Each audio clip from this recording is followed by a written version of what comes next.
Right, good afternoon and thank you for joining us at this time. You're watching News Analysis live on Politics and Business TV. The top stories. Minister of the Federal Capital Territory, Nyesom Wike, asks Senate to approve security votes for the FCT.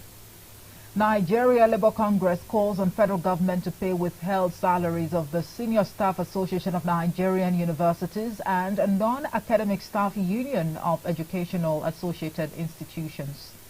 The Chairman, Association of Licensed Telecommunications Operators of Nigeria, Gbenga Adebayo, says voice and data services affected by the cut in the undersea fiber optics will be completely restored today.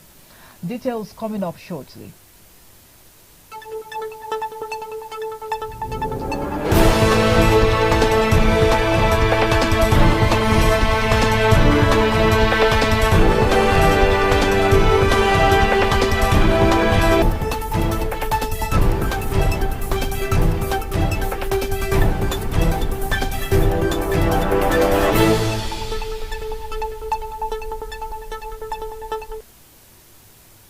Right, welcome back. I am Omo with a piece of Semer. Now let's bring you update from the recent development where 16 soldiers were killed in the Okwama community in Delta State. The military high command has denied reports that troops went on a reprisal attack after officers and soldiers who were from 181 Amphibious Battalion in Bomadi local government area of Delta State were murdered. Well, Chief of Defense Staff General Christopher Musa had directed the immediate investigation and arrest of those involved in the heinous crime. But according to media reports, days after the order, residents of the Okwama community fled to neighboring Ugeli for fear of reprisal by soldiers. The Director of Defense Media Operations, Edward Buba, yesterday said the armed forces, being a disciplined force, complies with its rules of engagement, laws of armed conflict and respect for human rights. The senior military officer urged community leaders, elders and even the people of Delta State to assist in the investigation to identify the perpetrators of the dastardly act so that they can be held accountable for their actions.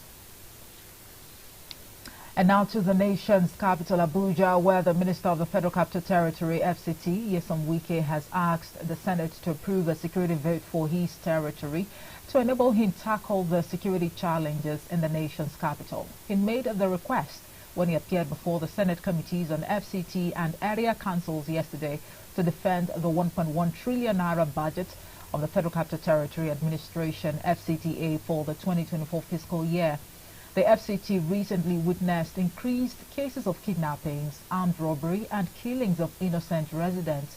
Wike said approving the security vote for the FCTA was necessary to ensure that security agencies eliminate threats without going through the rigors of official bureaucracy capable of delaying action and revealing sensitive security information. And now National President, Nigeria Labour Congress, Joe Ajaero, has called on the federal government to pay the 4-month withheld salaries of the Senior Staff Association of Nigerian Universities and Non-Academic Staff Union of Educational Associated Institutions. Ajairo's comments are on the heels of the 7-day warning strike that SANU and NASU began yesterday. According to reports, this has grounded universities' activities across the country. SANU and NASU had for about a month called the attention of the federal government to its exclusion from the payment of the withheld salaries, which had commenced payment for the Academic Staff Union of Universities in February.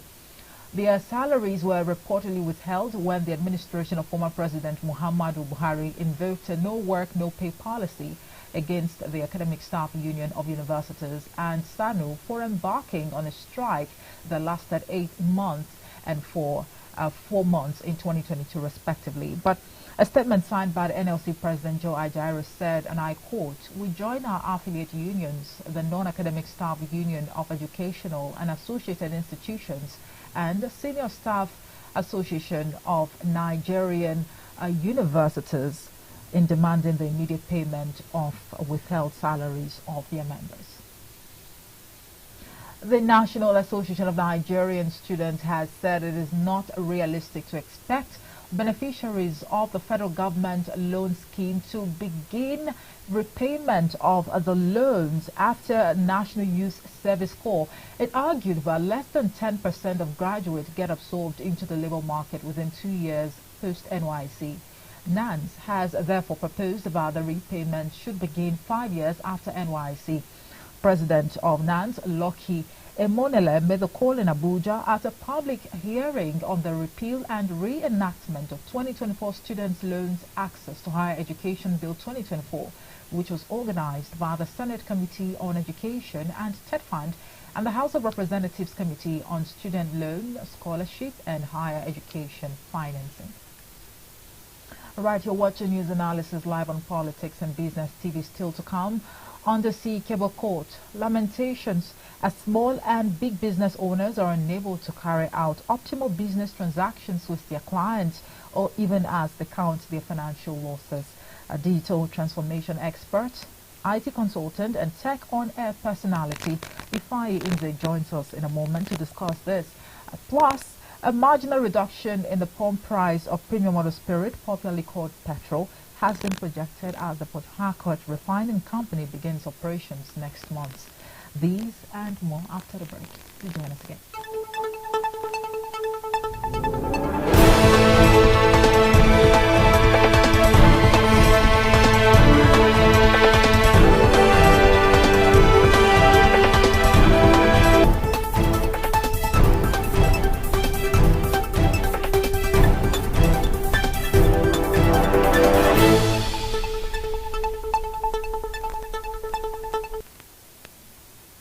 Right, welcome back from that break. You are watching news analysis live on Politics and Business TV. Let's head on now to Sokoto State, the seat of the Caliphate, where the State Governor Ahmed Aliyu has ordered the immediate relocation of a dumping site from the vicinity of the Central Market that was gutted by fire yesterday. The governor gave the directive when he visited the market on Monday for an on-the-spot assessment of the situation. In a message posted on his social media handle, the governor called for the evacuation of debris within the environment within 3 weeks from yesterday. Now, the Independent Petroleum Marketers Association of Nigeria and the Major Energy Marketers Association of Nigeria have projected a marginal reduction in the pump price of premium motor spirit, popularly called petrol, produced from the Port Harcourt Refining Company once the plant begins operations next month. According to media report, Ipman and Miman also declared their readiness to load products from the facility as they urged the Nigerian National Petroleum Company Limited to fulfill its promise of pumping refined products from the plant in 2 weeks' time. It would be recalled that the Group Managing Director, NNPCL Milikiari, last week Friday announced that the Port Harcourt refinery would commence operations in about 2 weeks' time. Now let's bring you other matters, as many African countries have been experiencing internet outages as major undersea cables have been reportedly damaged. According to media reports, West Africa is worst hit by these disruptions. Although unconfirmed Houthi rebels have been blamed for the cable damage, Nigerians have been groaning as this has impacted activities of network service providers, banks and other technology and internet-enabled sectors. Interestingly, this is not the first time damage to undersea cables have caused internet disruptions. According to media reports, 10 West African countries were completely offline for 48 hours in 2018 due to damages to the African coast to Europe, a submarine cable. Tech expert Ifeanyi Nzeh helps us get sense of what the issues are as far as this subject matter is concerned. And also, while we make efforts to link up with Ifeanyi Nzeh, we also understand that the chairman, Association of Licensed Telecommunications Operators of Nigeria, Gbenga Adebayo, has said that voice and data services affected by the cut in the undersea fiber optics along the coast of Cote d'Ivoire and Senegal will be completely restored today. This is also as the Nigerian Communications Commission on Monday announced in a statement that services had been restored to approximately 90% of their peak utilization capacities.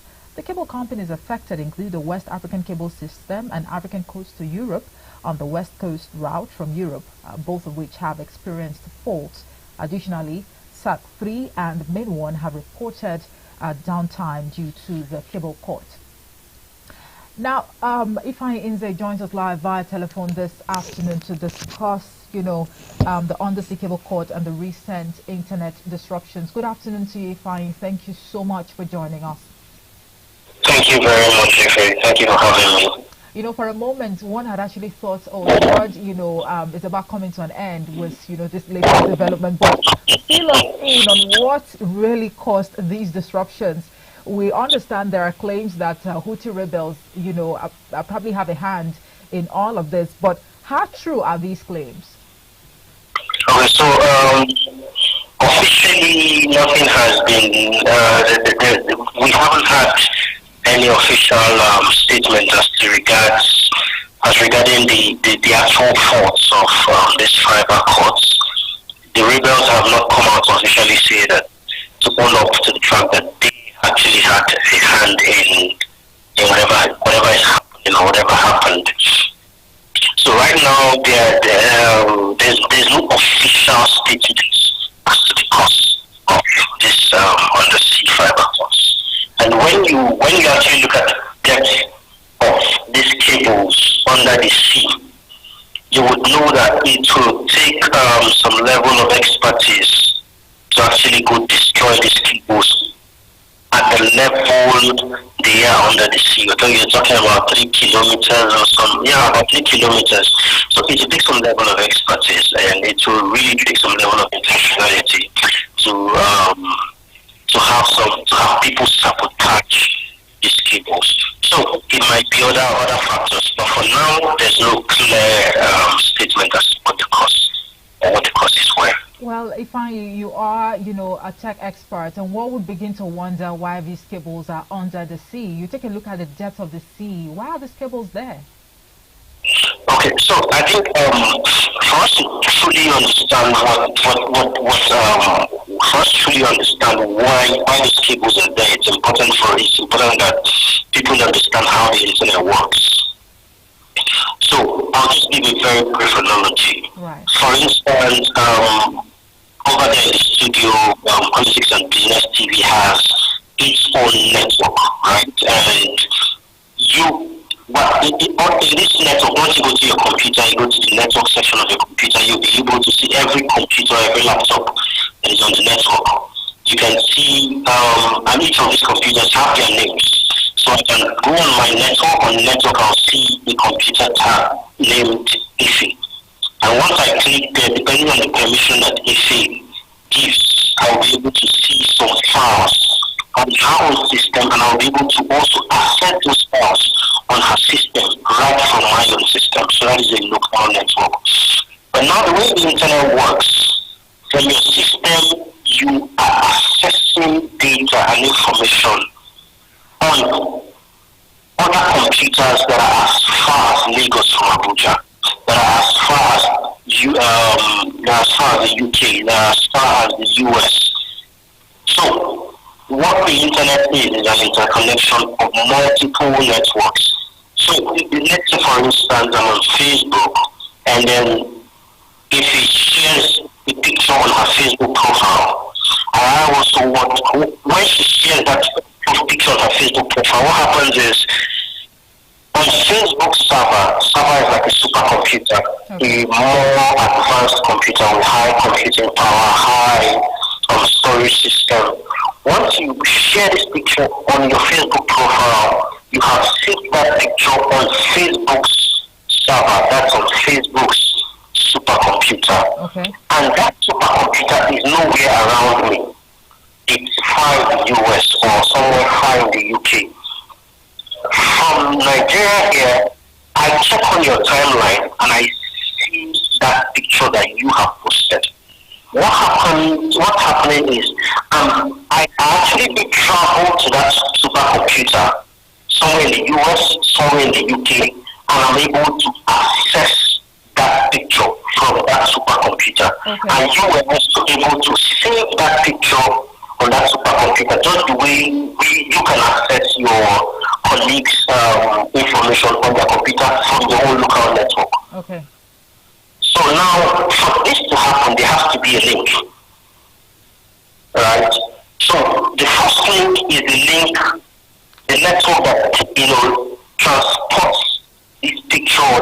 cut this data from your phone. And the companies that usually do this are called internet service providers, and they are under tier 3. Okay. So these are the tier 3 internet service providers, are those internet service providers that service you to the home. So you're talking of the likes of Intel, you're talking of the likes of Spectranet, right? You're talking of the likes of MTN, Global and the rest, whoever provides internet for you. So these tier 3 internet service providers will transport this data or this information onto a particular point. Now, they transport it to the tier 2 internet service providers. The tier 2 internet service providers, what they do is they usually would link an entire city, an entire state, or they would link an entire country. They have fiber traces or fibers linked around the country, or why they do this link, usually sometimes wirelessly. But wired means that talking about fiber is faster, right? So that's what the tier 2 is all about. Now, tier 2 will not transfer this data to the tier 3. So sorry, to the tier 1 internet service provider. Okay. The tier 1 internet service provider are the ones that have the global reach. So these are the people that have their cables that they can cut from Nigeria down to South Africa, down to Europe, and all that. Okay. You see the progression of the data. I tell you, it's really quite complicated. One would say. Should I say I envy your wealth of experience as far as tech issues are concerned? I guess the answer would be no. But Ifeanyi, I tell you, the past 1 week has been, one heck of a week, for the lack of better words, in terms of even mobile, transactions, bank transfers, even, getting to load airtime on your phone, or even making phone calls. It's really been very, very, disturbing and worrying, one would say. But why is West Africa, a worst hit in all of this? So it's fiber cuts under the seas. It's nothing new. It's happened a lot of times. Yeah, we understand this happened sometime in 2018. Yeah. Yeah, it happened I can guarantee you every year undersea fiber cut happens across the world. It's something that happens repeatedly. The only difference is how long it lasts. It's not a matter of how long it lasts. And one thing that determines how long it lasts is how many landing points a particular country has. So let's say, for instance, when you look at the case of Nigeria, there are 5 undersea cables, marine cables that supply internet to Nigeria. Okay. You have SAT3. You have Main 1, you have Glow 1. Glow 1 is owned by Glow. Okay. You have this cable, you also have West African cable system. So these are tier 1s now. So 5 of them land in Nigeria, and then they are now at this landing point. People like Natcom, Main 1, Glow 1, Dolphin Telecoms, MTN now take this internet from where they land in Nigeria and distribute them across the country. So when you look at the case of Nigeria, if one point fails, you see that everybody connected to that point begins to reroute traffic to the other available points. Okay. Yeah, so in some countries you have more than 5 points. So there's when there's failure at one point, it's easy to reroute traffic to another point. So people in those countries might not, the severity of this kind of challenges might not be too bad in other countries. But why this was very noticeable is that it affected multiple cables on the sea. So it affected West African cable system, it affected Main 1, it affected SAT3. So that's why we have it this bad. But it's nothing new. It happens a lot of times. So if you say it is nothing new, it's more like an annual phenomenon. It means it is not a case of sabotage, right? For this one, it's not a case. I believe it's not a case of sabotage. Like I said when I started, there's no official statement as to what caused the cuts. But the case of sabotage is it's unlikely because of the depth of these cables under the sea. Okay. So if it's going to be sabotage, then it has to be something that was intentionally. Ifeanyi, are you there? All right, you're watching News Analysis live on Politics and Business TV. We'll take a quick break and try to link up with Ifeanyi Nzeh once again to wrap up the conversation. Don't go nowhere.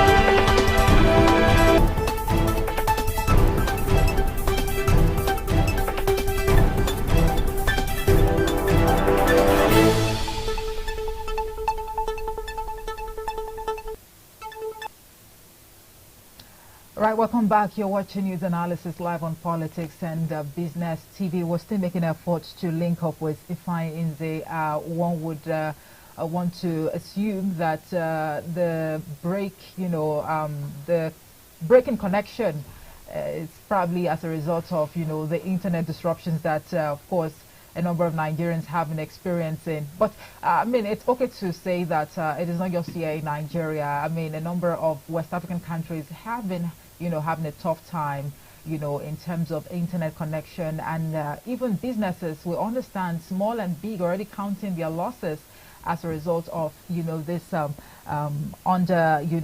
undersea cable cut. Well, I guess we'll take another breather. We'll be back in a moment. Stay tuned.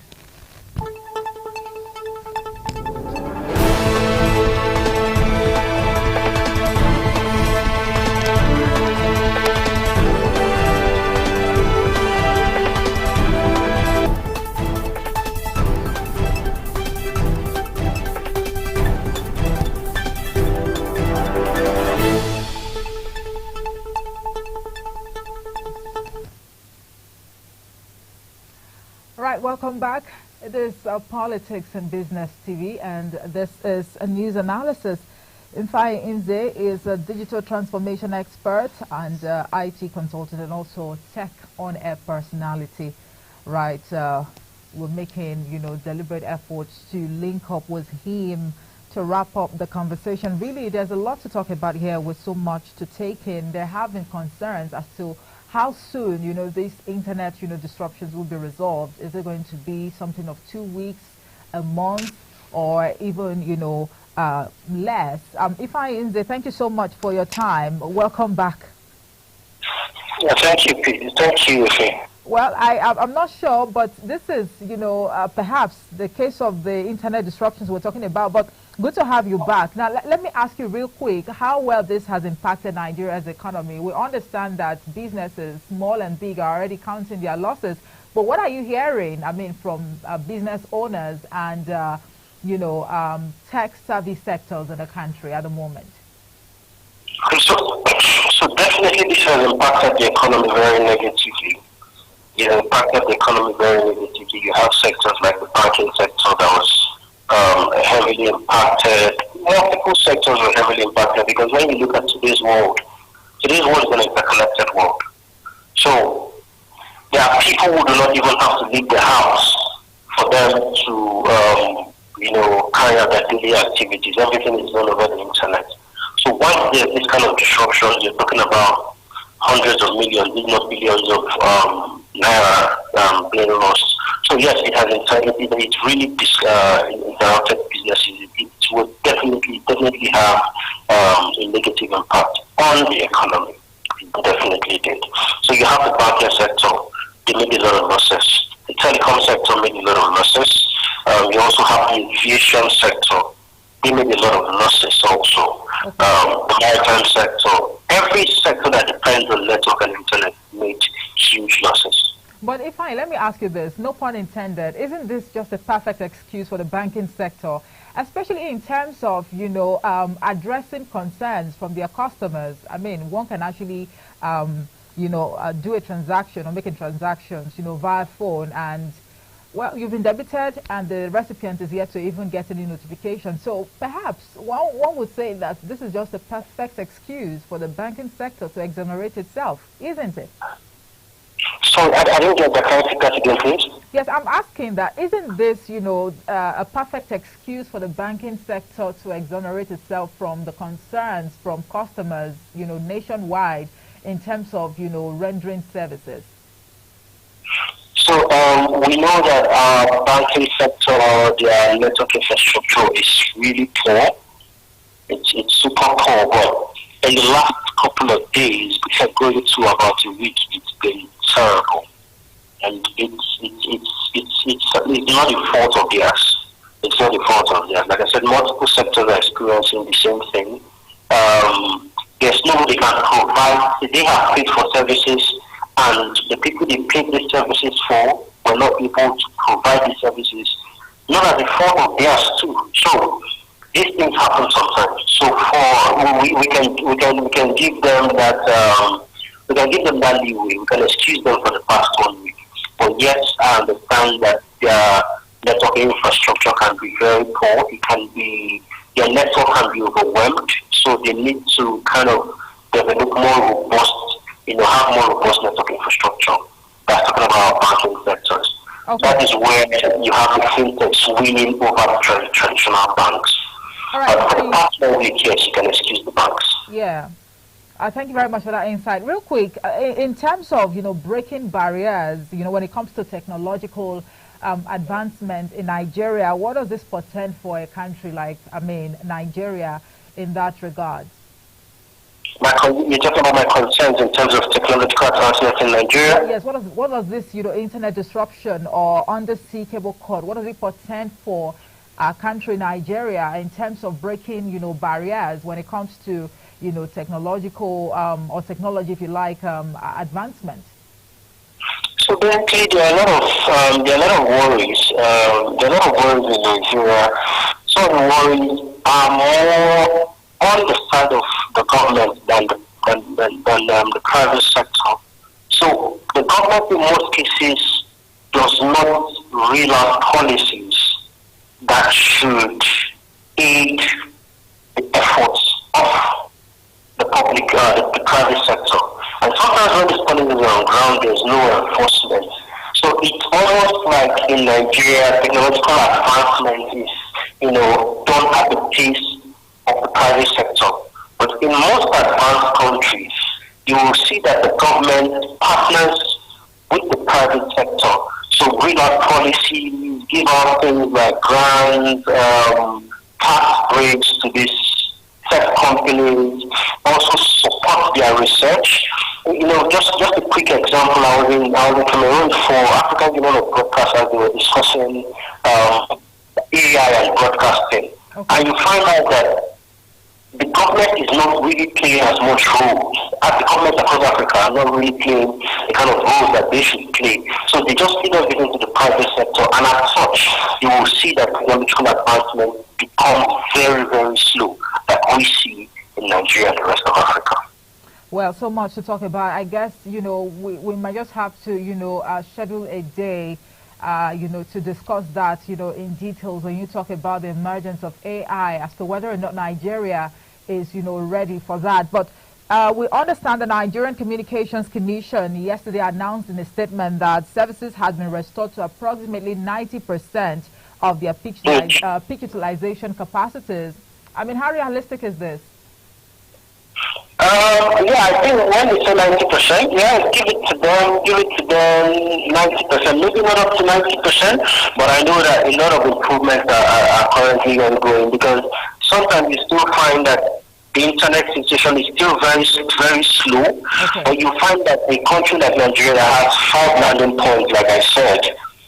If everybody now, let's say we have about 2 just working, so if everybody reroutes to just those 2, and all traffic routed through just those 2 landing points, you find out that those cables will be overloaded with too much traffic. So that's why we have a slow pace. But I believe that before the end of this week, everything will come back to normality. Well, I would like to share any optimism digital transformation expert, IT consultant, and tech on-air personality, Ifeanyi Nzeh. Good to hear from you, and thank you so much for your analysis on the show this afternoon. Thank you very much, Ife, for having me. Right, that's it for news analysis today. Thank you so much for watching. I am Omo Ife Piso Semere. I'll be back in a moment with the news update. Good afternoon.